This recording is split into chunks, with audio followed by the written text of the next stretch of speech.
Au cœur du Moyen-Orient, sous l'ombre de la révolution islamique, est né un organisme militaire unique destiné à changer les règles du jeu en Iran et au-delà, le corps des gardiens de la révolution islamique.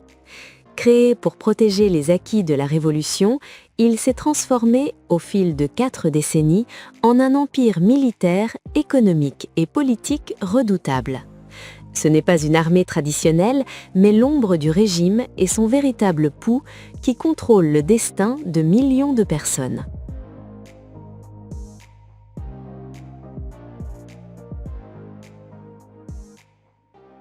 Le corps des gardiens de la révolution iranienne est la branche la plus puissante des forces armées iraniennes et opère indépendamment de l'armée régulière.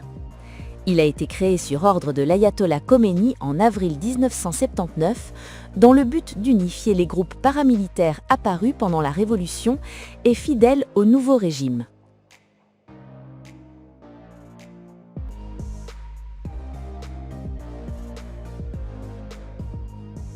Structure organisationnelle du corps des gardiens de la révolution iranienne.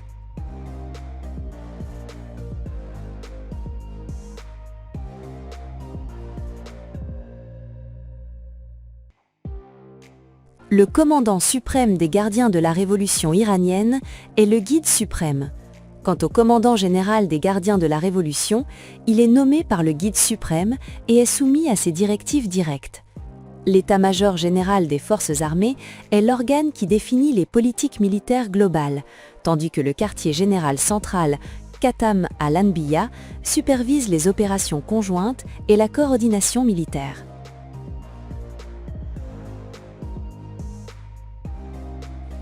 Les principales branches militaires du gardien de la révolution iranien.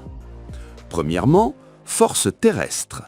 Elles se concentrent sur les opérations terrestres, le maintien de la sécurité intérieure et la protection des installations vitales. Deuxièmement, forces navales.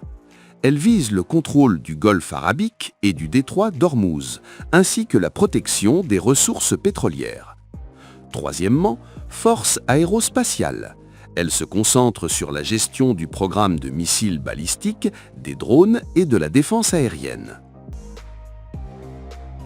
Au sein du gardien de la révolution iranien, il existe des branches spécialisées.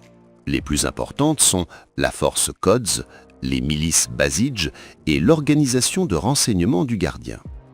La force Quds est considérée comme l'unité d'élite responsable des opérations extérieures. Elle fournit formation, financement et armement aux mandataires régionaux tels que le Hezbollah au Liban, les Houthis au Yémen et les forces de mobilisation populaire en Irak. Elle était auparavant dirigée par le général Qassem Soleimani, qui a été tué lors d'une frappe aérienne américaine en 2020.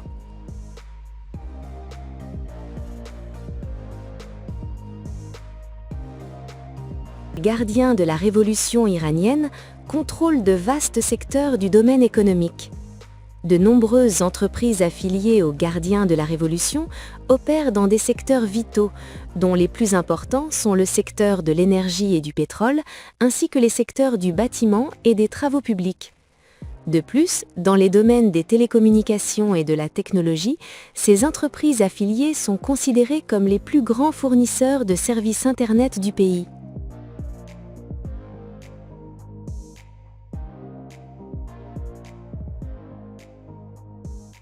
Le corps des gardiens de la révolution iranienne s'appuie sur une doctrine militaire importante appelée défense mosaïque.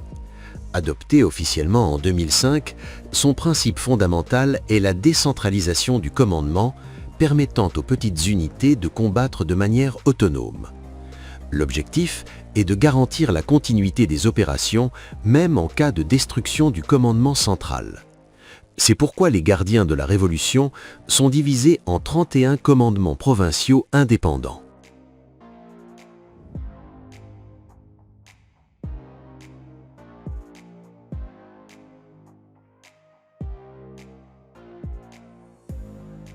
L'Iran s'appuie également sur ce qu'on appelle la défense avancée, qui représente la transition d'une stratégie purement défensive vers une stratégie offensive proactive, et cette stratégie repose sur plusieurs facteurs. Premièrement, des missiles à longue portée, d'une portée allant jusqu'à 2000 km. Deuxièmement, des mandataires régionaux pour ouvrir de multiples fronts. Troisièmement, la guerre asymétrique au moyen de vedettes rapides et de mines navales. Et quatrièmement, des drones suicides, dont le plus célèbre est le drone Shahed.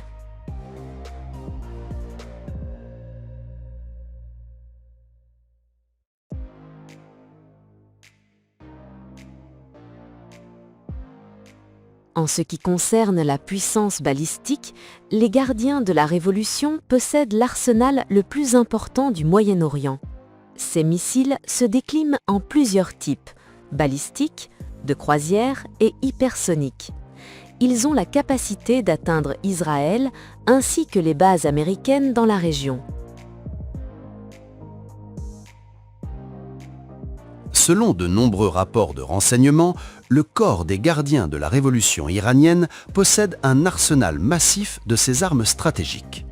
Cependant, leur nombre exact varie en raison de l'usure causée par la guerre.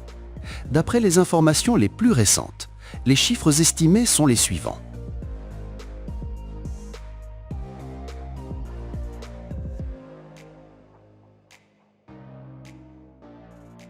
Les estimations globales indiquent que l'Iran possédait plus de 3000 missiles balistiques avant la guerre.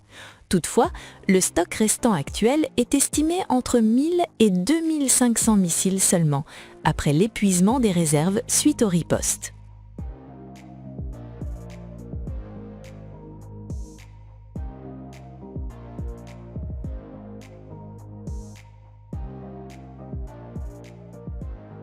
En ce qui concerne les missiles à longue portée, l'Iran dispose de systèmes capables d'atteindre Israël et l'Europe.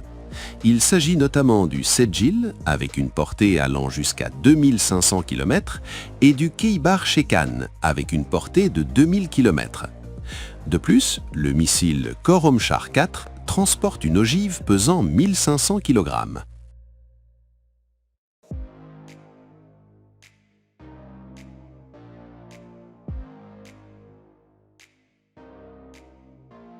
En ce qui concerne les armes hypersoniques, l'Iran possède le missile Fatah avec une portée de 1400 km. Cette arme est considérée comme une rareté stratégique. Les chiffres exacts ne sont pas connus.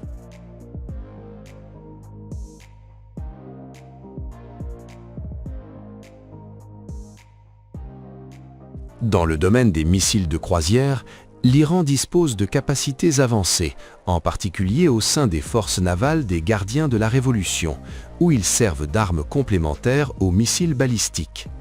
Selon les estimations générales, les gardiens de la Révolution possèdent des centaines de ces missiles de croisière, aussi bien terrestres que maritimes.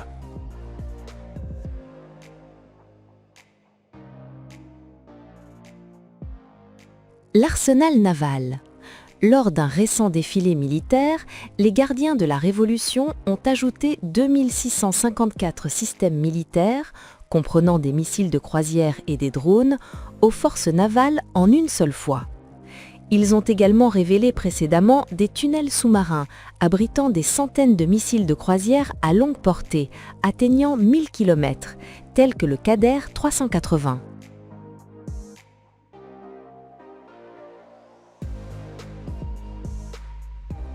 Contrairement aux missiles, le nombre exact de drones iraniens est difficile à déterminer. La flotte de drones peut être remplacée beaucoup plus facilement en raison de ses faibles coûts de production et de sa fabrication simple. Par conséquent, elle est bien moins affectée par les pertes liées à la guerre.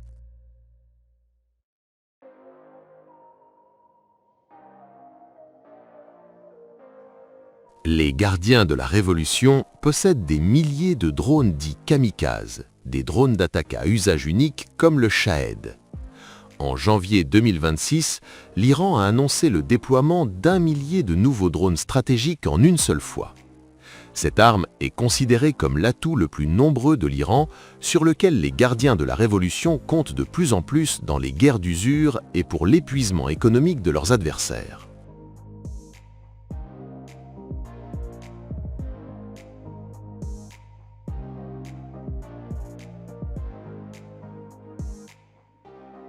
Le gardien de la révolution iranien représente un modèle unique d'entité militaire qui a transcendé son rôle traditionnel pour devenir un acteur clé dans l'économie, la politique et la société. Avec ses capacités avancées en matière de missiles, son réseau de mandataires régionaux et ses structures décentralisées, le gardien a prouvé qu'il n'est pas simplement une institution défensive, mais un instrument d'influence régionale et de profondeur stratégique pour le régime iranien. Malgré les sanctions et les pressions internationales, le gardien continue d'étendre son influence, ce qui en fait l'un des défis les plus complexes pour la sécurité au Moyen-Orient et au-delà.